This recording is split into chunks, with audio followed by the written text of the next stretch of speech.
Right, we've finished part 2 of Fyodor Karamazov, set entirely in the monastery. It's very deep, it's very philosophical, very enjoyable as well. So I'm just going to go through my notes with you and we'll see where we are. So they arrive at the monastery in 2 different kalashes or carriages. We've got Pyotr Alexandrovich Musov travelling with Pyotr Fomich Kolganov. I'm not sure what his role in the story is. This guy's 20, wants to go to uni, but Musov is trying to persuade him to go abroad with him and study at uni abroad. He's a friend of Alyosha's. Okay, so we've another character, the landowner Maximov, an elderly, balding gentleman with ingratiating eyes. Not sure what his deal is. Let's move on to the next.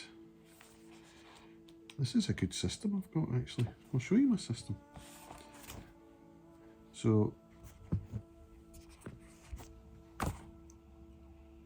why is that going out of focus? Oh, because I've touched the screen. Right. So, previous page for Brothers Karamazov. Next page. This page. 66. So we jump now to 86. It's good that these leuchtturms have got page numbers. And here we are, the old buffoon. So Musov bows first. Fyodor Pavlovich Karamazov copies him like a monkey. Blood rushed to Alyosha's cheeks. He was ashamed. His worst premonitions were coming true. Musov takes an instant dislike to the Starets. We get a description of the Starets. So, yeah, these are just kind of points of interest as I'm trying to take notes so that I can remember what happens in each chapter. Fyodor Pavlovich Karamazov rants and the Starets admonishes him not to tell lies. So, yeah, I mean, what stood out here? There was a lot of philosophical discussion which got me thinking. I probably should have recorded it at the time, so I need to start trying to do that.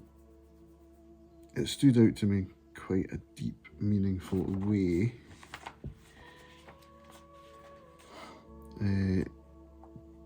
They're talking about crime and about immortality, and this is to do with Ivan's article that was about the church and the state. It was to do with that. And so we've got this here where it says that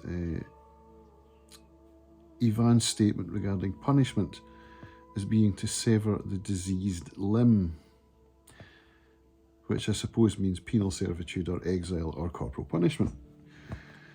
So the idea is that punishment for a crime doesn't make people want not to commit crimes, doesn't prevent crime. In fact, on the contrary, it can cause crime. So I'm like, what? It says, if there's anything, even in our time, that can protect society and reform the criminal, make a new person of him, then it is Christ's law alone operating through his conscience. So the church is responsible for reforming criminals, not the state, not the criminal justice system. This is interesting because I've just finished Crime and Punishment as well, and the criminal justice system comes into it because Raskolnikov does end up in penal servitude for his crime, but his redemption comes through his belief in a higher power, which he didn't have before. It comes about through his love for Sonia. Redemption through church, not through state. So that was written before. This is Dostoyevsky's last novel before he dies. So these are his final thoughts, as it were. So they're saying that the church is to become the state, not like in Rome, so it's not ultra-monetism, whatever that is. Musov tells a story about a French spy master who said that the activists to watch are the Christian socialists. they're more formidable than atheist socialists. So I'm not sure where that's going. And then here we get on to another quotation here, where there was absolutely nothing in the world to induce men to love their fellow men, that there was absolutely no law of nature to make man love humanity. So this is a story about Ivan's belief, and it's been told by Musov. And then we've got Dmitri, who says crime must not only be permitted, it must be recognised as the most necessary and most intelligent way out of the situation in which every non-believer finds himself. So he's saying that without a belief in a higher power, or God, whatever you want to call it, crime is man's only outlet. It's inevitable. And then Ivan says there can be no virtue without immortality.